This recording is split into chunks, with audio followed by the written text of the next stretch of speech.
প্রিয় অষ্টম শ্রেণীর ছাত্রছাত্রীরা, তোমাদের সেকেন্ড ইউনিট টেস্ট পরীক্ষায় চূড়ান্ত সফলতা অর্জনের জন্য আজ আলোচনা করব অঙ্ক সাবজেক্টের অধ্যায় ভিত্তিক সবথেকে নিখুঁত ও বেস্ট সাজেশন নিয়ে। আজকের ভিডিওতে আমি তোমাদের অঙ্ক পাঠ্য বই থেকে জ্যামিতি, পাটিগণিত ও বীজগণিত থেকে এমন গোপন প্রশ্ন বলে দেব যে প্রশ্নগুলি থেকে তোমাদের সেকেন্ড ইউনিট টেস্ট পরীক্ষায় কমন আসবেই। তাই যারা অঙ্ক সাবজেক্ট নিয়ে দুশ্চিন্তায় রয়েছে তাদের কাছে এই ভিডিওটি ব্রহ্মাস্ত্র। তোমরা অঙ্ক বই ও পেন বার করে আমি যে প্রশ্নগুলি বলে দিচ্ছি সেই প্রশ্নগুলি দাগিয়ে নাও এবং আজ থেকে প্রিপারেশন নিতে শুরু করো, তাহলে অঙ্ক সাবজেক্টে 50-এ 50 হবে তোমার হাতের মুঠোয়। তবে শুরু করার আগে যারা এখনো আমার চ্যানেলটিকে সাবস্ক্রাইব করোনি, এক্ষুনি চ্যানেলটিকে সাবস্ক্রাইব করে দাও এবং ভিডিওটি তোমার বন্ধুদের মধ্যে শেয়ার করে দাও। প্রথমে তোমরা সেকেন্ড ইউনিট টেস্ট পরীক্ষার অঙ্ক সাবজেক্টের সিলেবাসটি দেখে নাও। তোমাদের সেকেন্ড ইউনিট টেস্ট পরীক্ষা হবে সপ্তম অধ্যায় থেকে, অর্থাৎ বিপ্রতীপ কোণের ধারণা। সপ্তম অধ্যায়, অষ্টম অধ্যায় এবং নবম অধ্যায় এই তিনটে অধ্যায় নিয়ে জ্যামিতি। নেক্সট 10 অধ্যায় অর্থাৎ ত্রৈরাশিক, 11 অধ্যায় শতকরা এবং 12 অধ্যায় মিশ্রণ, এই তিনটে অধ্যায় নিয়ে হচ্ছে পাটিগণিত। এবং 13, 14, 15 এবং 16 এই চারটে অধ্যায় নিয়ে হচ্ছে বীজগণিত।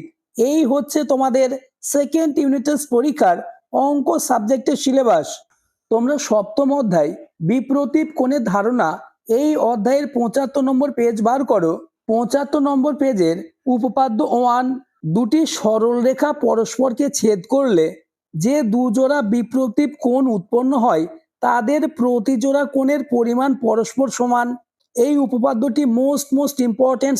তোমাদের সেকেন্ড ইউনিট টেস্ট পরীক্ষায় প্রচুর উপপাদ্য রয়েছে, তবে আমি মাত্র কয়েকটি উপপাদ্য বলে দেব যেগুলি থেকেই তোমাদের পরীক্ষায় কমন আসবেই। এরপর তোমরা 76 নম্বর পেজ বার করো। 76 নম্বর পেজের প্রয়োগ 3, এই প্রয়োগটিও খুবই গুরুত্বপূর্ণ। এরপর তোমরা পেজ নম্বর 90 বার করো।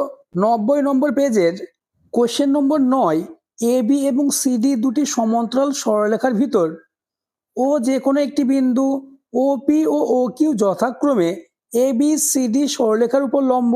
প্রমাণ করি যে পি ও কিউ বিন্দুর তিনটি সমরেখ। এই উপপাদ্যটিও মোস্ট ইম্পর্টেন্স। নেক্সট লেসন 9, ত্রিভুজের দুটি বাহু ও তাদের বিপরীত কোণের সম্পর্ক। এই অধ্যায়ের পেজ নম্বর 93, 93 পেজ বার করো এবং 93 পেজের কোশ্চেন নম্বর 6, যুক্তি দিয়ে প্রমাণ করি যে একটি ত্রিভুজের দুটি কোণের পরিমাণ সমান হলে তাদের বিপরীত বাহুগুলির দৈর্ঘ্য সমান হয়। এই উপপাদ্যটিও মোস্ট ইম্পর্টেন্স। নেক্সট অধ্যায় 9, পেজ নম্বর 97, 97 পেজ থেকে মাত্র দুটি উপপাদ্য তোমরা খুব ভালোভাবে প্র্যাকটিস করো। কোশ্চেন নম্বর 6 এবং কোশ্চেন নম্বর 8, এই দুটি মোস্ট ইম্পর্টেন্স। অর্থাৎ জ্যামিতি থেকে তোমরা 76 পেজের 3, 90 পেজের 9, 93 পেজের 6 এবং 97 পেজের 6 এবং 8, মাত্র এই 5টি জ্যামিতি খুব ভালোভাবে দেখে যাও। এর মধ্য থেকেই তোমাদের পরীক্ষায় কমন আসবে। নেক্সট লেসন 10 অর্থাৎ পাটিগণিত। পাটিগণিত থেকেও সব থেকে বাছাই করা অর্থাৎ এমন গোপন প্রশ্ন বলে দেব যে প্রশ্নগুলি মোস্ট ইম্পর্টেন্স। অধ্যায় 10 অধ্যায়ের কোষে দেখি 10.1 অর্থাৎ 100 পেজ বার করো। 100 পেজের প্রশ্ন নম্বর 5 এবং 6 শর্ট প্রশ্নের জন্য খুবই গুরুত্বপূর্ণ। এরপর চলে আসো 103 পেজ অর্থাৎ কোষে দেখি 10.2, এই অধ্যায়ের 3 নম্বর প্রশ্নটি খুবই গুরুত্বপূর্ণ। নেক্সট 5 নম্বর কোশ্চেন 8, নেক্সট 9 এবং 10.3 এই অধ্যায় থেকে মোট 6টি অঙ্ক দিয়েছি। এই 6টি অঙ্ক খুবই গুরুত্বপূর্ণ। এরপর চলে এসো 11 অধ্যায় শতকরা অধ্যায় থেকে পেজ নম্বর 109 বার করো। 109 পেজে 6 নম্বর প্রশ্নটি খুবই গুরুত্বপূর্ণ। এরপর চলে এসো 110 পেজ, 110 পেজের কোশ্চেন নম্বর 7। এরপর চলে এসো কোষে দেখি 11, 111 পেজের 3 প্রশ্নগুলি তোমরা শর্ট প্রশ্নের জন্য দেখে যাবে। নেক্সট 4 অর্থাৎ 3 এবং 4 দাগের প্রশ্নগুলি থেকে শর্ট প্রশ্ন আসার সম্ভাবনা কার্যত নিশ্চিত। এরপর চলে এসো 112 পেজে, 112 পেজের 11 নম্বর কোশ্চেন। 12 নম্বর প্রশ্নটি মোস্ট ইম্পর্টেন্স। নেক্সট 13, 15 নম্বর প্রশ্নটি ওয়েস্ট বেঙ্গলের 90% স্কুলে আসার সম্ভাবনা কার্যত নিশ্চিত। এরপরে 17 এবং 18 এই কটি প্রশ্ন 11 অধ্যায় থেকে খুবই গুরুত্বপূর্ণ। এরপর তোমরা চলে এসো লেসন 12 অর্থাৎ মিশ্রণ। 12 অধ্যায়ের 117 পেজ বার করো। 117 পেজের 10 নম্বর অঙ্কটি খুবই গুরুত্বপূর্ণ। এরপর চলে এসো পেজ নম্বর 118। 118 নম্বর পেজ, কোশ্চেন নম্বর 11 নিজে করি। এই অঙ্কটিও তোমাদের সেকেন্ড ইউনিট টেস্ট পরীক্ষায় আসে। এরপর চলে এসো কোষে দেখি 12 অর্থাৎ 118 পেজ। এই অধ্যায় থেকে যে কোনো একটি অঙ্ক থাকবেই। আমি যে প্রশ্নগুলি বলে দিচ্ছি দাগিয়ে নাও। প্রশ্ন নম্বর 5 খুব খুব গুরুত্বপূর্ণ।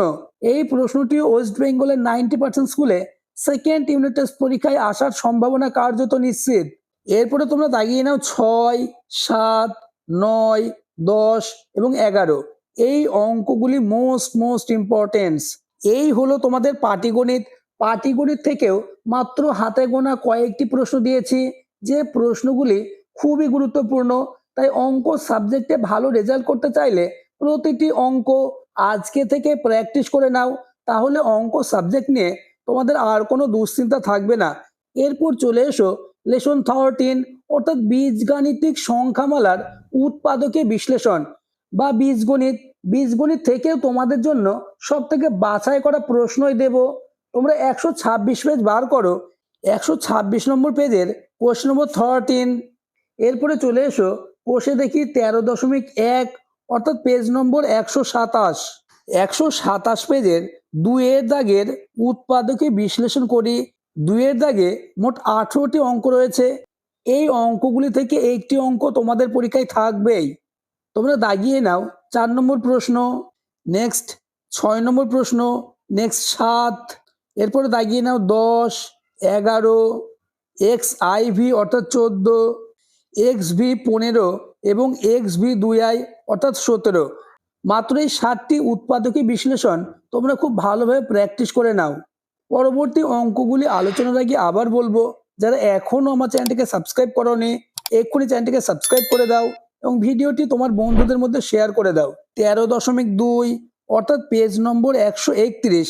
131 পেজের 1 এর দাগে উৎপাদকে বিশ্লেষণ করি। 1 এর 4, 7, 11, নেক্সট XIV এবং লাস্টের প্রশ্ন XVI। এরপর চলে এসো দাগ নম্বর 3 উৎপাদকে বিশ্লেষণ করি। 3 এর দাগে মাত্র 3টে প্রশ্ন দিয়েছি, কোশ্চেন নম্বর 3 এবং 5 ও 6। এই 3টে প্রশ্ন খুবই গুরুত্বপূর্ণ। এরপর তোমরা চলে এসো 14 লেসন অর্থাৎ বীজগাণিতিক সংখ্যামালার গসাগু ও লসাগু। এই 14 লেসনের 136 পেজ বার করো। কোষে দেখি 14 পেজ নম্বর 136। 3 এর দাগে চলে এসো নিচের বীজগাণিতিক সংখ্যামালাগুলির গসাগু নির্ণয় করি। 3 এর দাগের অঙ্কগুলি থেকে একটি অঙ্ক আসার সম্ভাবনা কার্যত নিশ্চিত। গুরুত্বপূর্ণ অঙ্কগুলি দাগিয়ে নাও। 4 এর প্রশ্নটি খুবই গুরুত্বপূর্ণ। নেক্সট 5। এরপরে 8 এর দাগের প্রশ্নটা দাগাও। 9 এবং 10। এছাড়া 12 নম্বর প্রশ্ন এবং 13 নম্বরের অঙ্কটিও তোমরা দেখে যাবে। এরপরে দাগ নম্বর 4 নিচের বীজগাণিতিক সংখ্যামালাগুলির লসাগু নির্ণয় করো। 4 এর দাগের 4 নম্বর প্রশ্নটি খুবই গুরুত্বপূর্ণ। 5।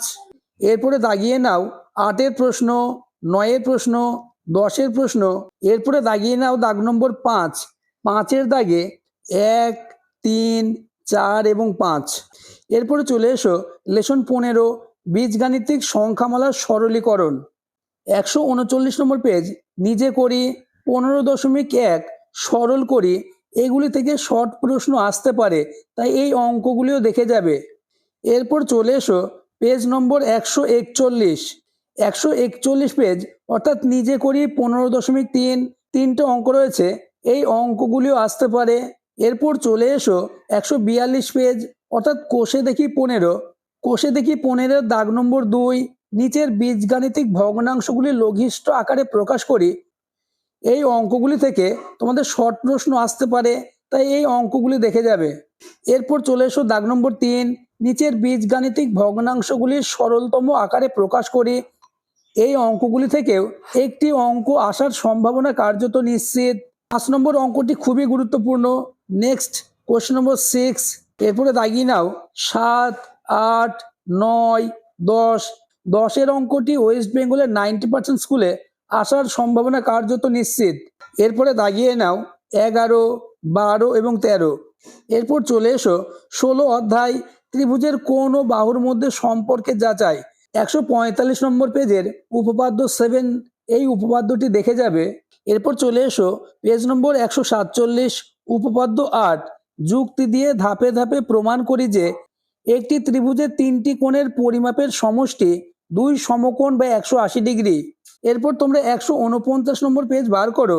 149 নম্বর পেজের 4 নম্বর প্রয়োগটি মোস্ট ইম্পর্টেন্স, এই প্রয়োগটিও আসার সম্ভাবনা কার্যত নিশ্চিত। এরপর চলে এসো পেজ নম্বর 151 অর্থাৎ অধ্যায় 16 অধ্যায়ের তোমরা 9-এর অঙ্কটি দেখে যাবে। এছাড়া 11 এবং 15 এই 3টে অঙ্ক খুব ভালোভাবে প্র্যাকটিস করে যাবে। নেক্সট এবং আজকের আলোচনার লাস্ট অধ্যায় কোষে দেখি 16.2 পেজ নম্বর 158 পেজ থেকে 12 নম্বর অঙ্কটি খুবই গুরুত্বপূর্ণ। আজকের আলোচনা এই পর্যন্ত। আলোচিত প্রতিটি অঙ্ক মোস্ট ইম্পর্টেন্স, তাই অঙ্ক সাবজেক্টে 50-এ 50 পেতে চাইলে প্রতিটি অঙ্ক তোমরা আজ থেকে প্র্যাকটিস করতে শুরু করে দাও।